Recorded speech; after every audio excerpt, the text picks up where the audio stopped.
Hello everyone! If you're watching this, it either means I've done the impossible, or I'm dead. One of the two, we'll find out later. Now, if this is the Blaze Heatnix Perfect Run, there's a few things you ought to know. First, I'm using charge shots. You'll see why. They're pretty much necessary. I mean, technically they're not, but seriously, trust me on this one. Second, I'm doing post-production commentary. The stage offers nothing interesting at all, and it's about 10 minutes long, so instead, I'll be touching on X6 as a whole and why it's a failure compared to the rest of the series. That'll be interesting. And third, there is no third. We're fighting Blaze Heatnix. Let's do this thing. Heatnix is a Phoenix type who was immensely powerful and ignored his co-workers, leading to lots and lots of casualties. He was killed when Gate refused to weaken him. Before I get into the nitty-gritty, this is supposed to be a commentary on the level itself, so I might as well explain the basics. Blaze Heatnix's stage consists of a mini-boss fight, repeated in 5 different situations. These things are called nightmare snakes, although I prefer to call them donuts. They've got 4 little weak points that fire pellets at you, and take 8 fully charged shots to kill each weak point. If that wasn't bad enough, there are 6 of these things in the level, with 1 being optional, meaning 5 donuts on a normal trek through this stage. The actual design level is extremely short, and it's almost out of the way. It seems to be either an afterthought or a before-thought, where they just decided, okay, let's stop doing this and scrap it. Although what little exists is pretty well designed. The donuts themselves are primarily placed in random, haphazard situations, and follow tremendously basic patterns that are only made difficult by the terrain, incessant nightmares, and the speed and randomness with which these hulks of scrap metal fire their shots. There are 2 effective ways to kill these things. You can either exploit Giga attacks, or take them on with Unarmored X's Charge Shot, which is arguably the best charge shot this game has to offer. Not really something to be proud of. The situations in which these donuts put you is largely unfair, and this gets really obvious in the 3rd and 4th fights, where opportunities to actually hit the lower weak points are extremely hard to find. To be precise, I wasn't even sure that 4th donut was possible until I accidentally walked a little bit too far off the edge, and learned the hitbox on that thing was a bit off. Clearly not something they could expect the player to actually learn for themselves. This clear lack of thinking is further proof of X6's main failure. Absolutely no time was put into this game. Consider the various levels. Of the 8 main stages, I would consider 2 to be well designed: Metal Shark Player and Blizzard Wolfang. They're simultaneously fun and difficult without resorting to be outright cheap. They consist of puzzles and gimmicks, designed well, and placed in a way that one could feasibly go through a level successfully on one's first attempt, assuming they were skilled enough. That is the mark of a good level. The other 6 levels each have a drawback that shows the creators really didn't put too much effort into them. But again, how could they? This game was popped out in just about a year. Commander Yamark's stage has blind drops into spike pits that almost require pre-planning to successfully make. Rainy Turtleoid's level has the Nightmare Rain, which makes getting through the level tricky at best, although the addition of health rechargers somewhat makes up for it.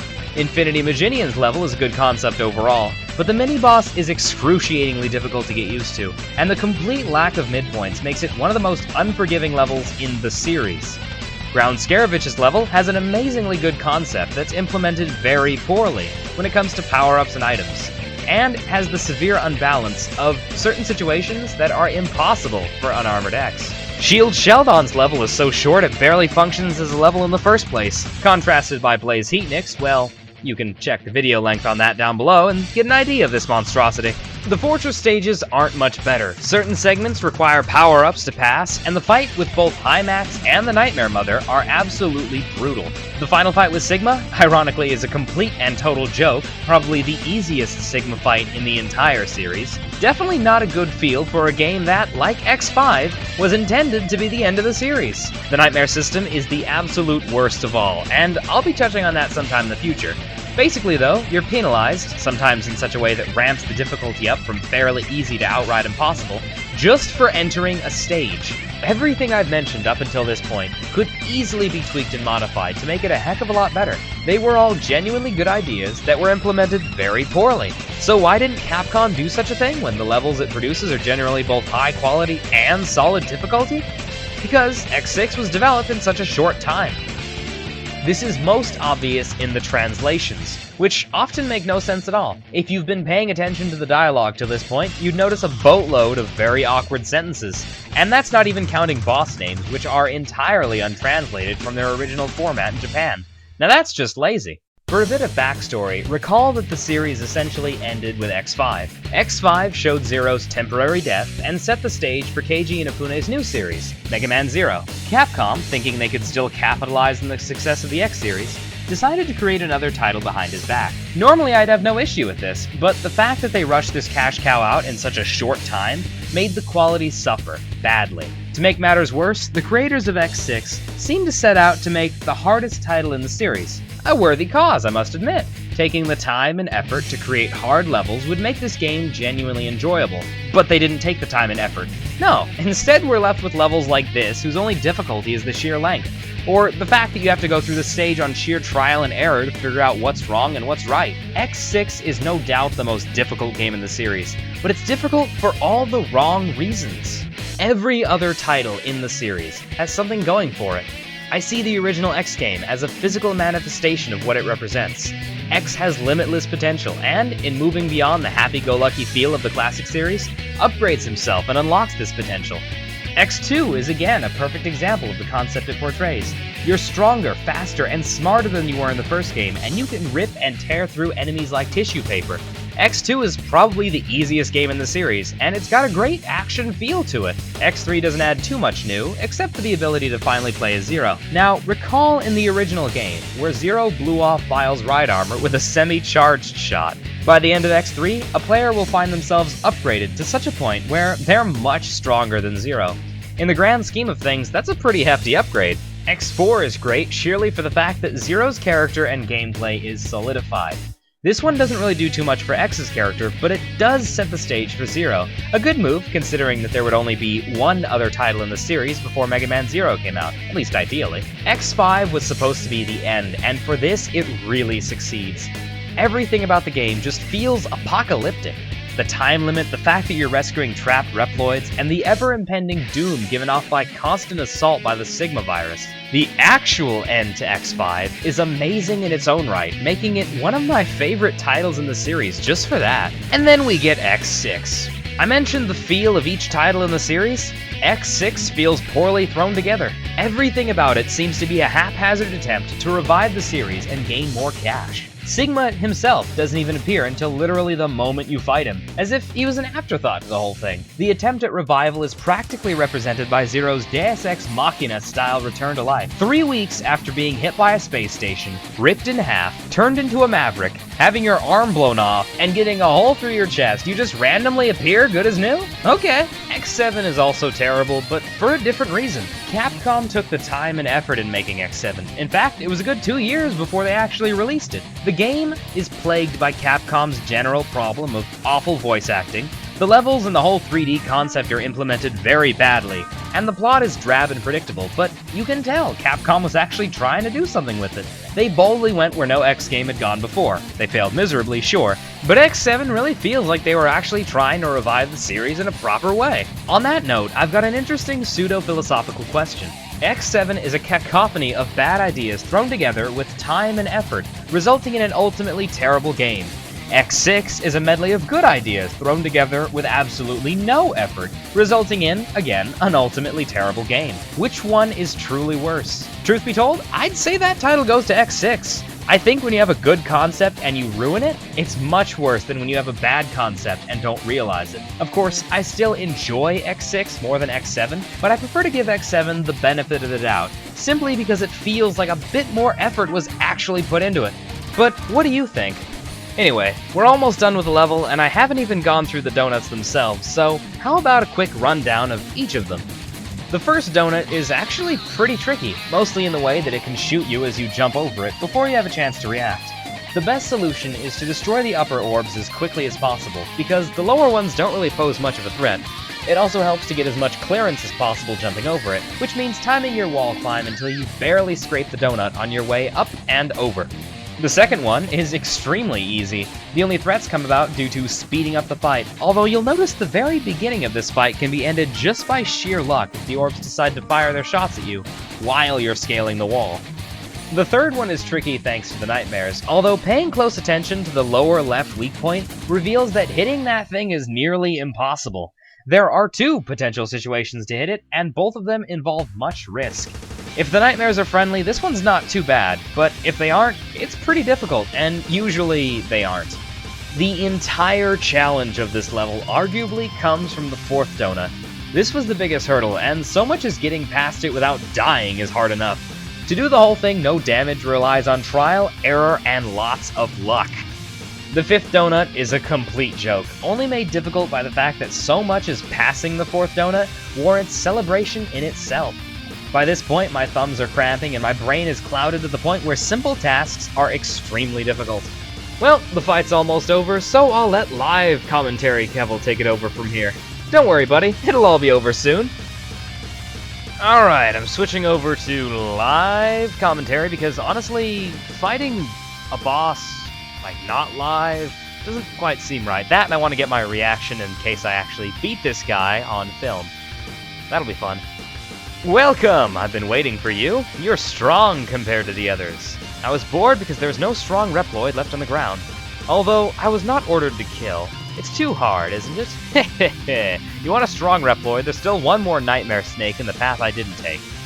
You must be Blaze, Heatnix. Brainwashing Reploids is lame. That totally just came out of nowhere. Don't you think so? Let's fight to see who's the strongest.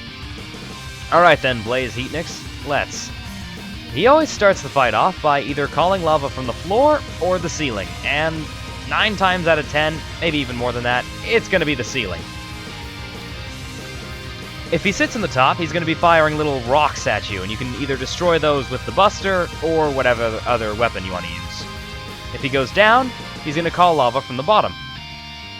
Here he can either shoot waves at you from above, which is easy to avoid, or below, which requires amazing timing and jumping ability. Oh god, one more hit. Yeah! He's dead! Oh my god! A month later, and I beat him! Blaze Heatnix is down! And that's all of the 8 Mavericks from Mega Man X6. Why does my recorder look weird? I hope that didn't give me an issue. Whatever. I don't even care if there were recording problems. That took 9.5 minutes. Good lord. I don't remember what killing him gives you, so I'll let post-production Kevvl talk about that. Wow, live Kevvl, you sure are incompetent.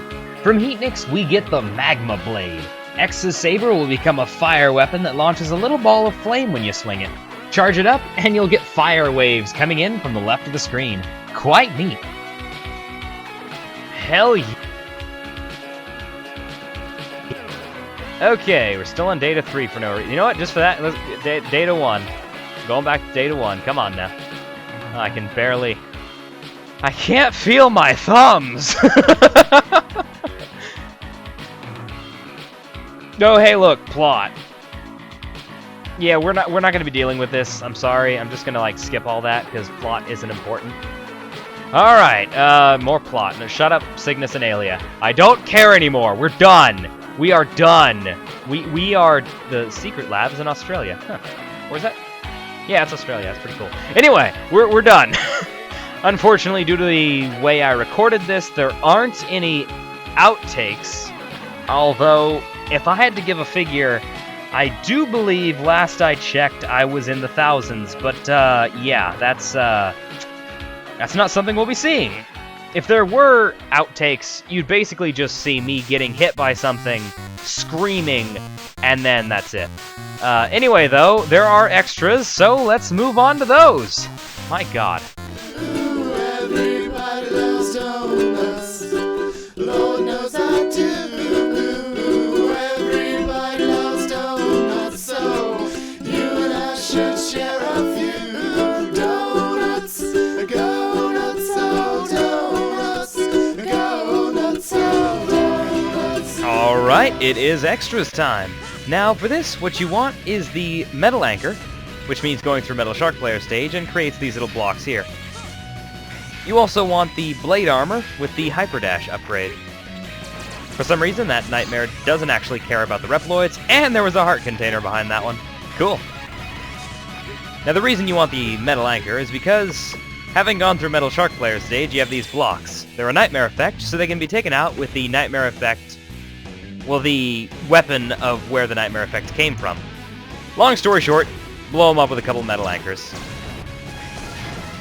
And then hop up here for the capsule. X, I'll give you an armor program. Click for program. Blah, blah, blah. Now I will install an ARM program of the Shadow Armor. This program will enable you to fire in 3 directions simultaneously, and use a striking charged saber. Go and defeat the evil of this world. Alright then. But wait, there's more. If you keep on going, past all these, more blocks, let's charge up a Metal Anchor because it looks awesome. Bam! Storm Eagle everywhere. Let's get more of those, just so we can get rid of them all. Kills everything really quickly. I love that attack. Not done yet. Still a couple more. Oh! Goodbye. Okay. Alright, then you have to enter the Nightmare Zone, which is kind of reminiscent of the only part of the actual level in this stage. Although for some reason the flame is a lot more lenient here. They go up and down a lot faster. Or rather, they don't stay on very long. Come on, you can make that jump there, X. Take out that. And there's the E-Tank, in case you didn't know. Grab that and we're done with the extras. And there aren't any outtakes, but I do have a couple of things I think I might want to show. You know what? Because I might as well. How about we get the Ultimate Armor? It's the same in every version. Simply highlight Game Start, and then hit left 3 times, right once. You'll hear a little dingy sound, and you can start your game with the Ultimate Armor. Let's skip forward to actual stuff, yeah? Shazam! We've got the Ultimate Armor, which kind of looks like the Shadow Armor, but beyond the point. As before, you've got the Nova Strike Infinite, and we've got the Plasma Shot, which is much better than any other thing in this game. The only thing I noticed that you don't have... No, wait, you still got that. I'm just hitting the wrong button. I was thinking I didn't have the air dash for a minute because my dash button's always in a different spot. And there you have it, folks. Not too fancy, but it blows things up, so it's nice. I wonder...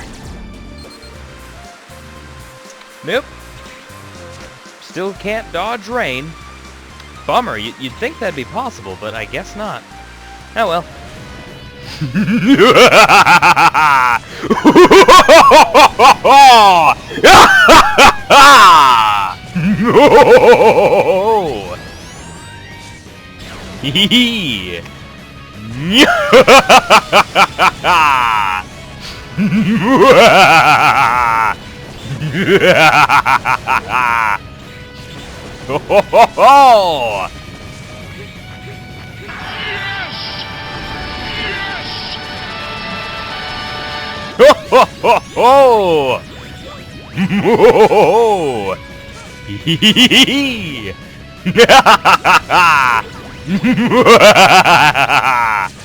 That's actually kind of lame. I think there are better Giga attacks. Well, it works well enough. A month. A solid month. To give this guy a 10 would almost be an insult to my time. Unfortunately, that's the highest rating I give, so instead, I'm giving Blaze Heatnix the biggest 10 I've ever given. And for obvious reason. I don't really need to say anything about the stage, but realize that the boss fight isn't too easy either. I'd probably give Blaze Heatnix alone maybe a 5 or 6. There are a lot of things left to chance, and quite frankly, I got pretty lucky there. He's got an attack where he zooms across the screen, leaving nearly no time to react. Had he used that, I probably would have failed that run. Either way, it's done now, but we're not done with X6 just yet. I've still got to go over the Nightmare system and take out some other bosses that I haven't yet. Until then, Kevvl is finally signing off. Ciao!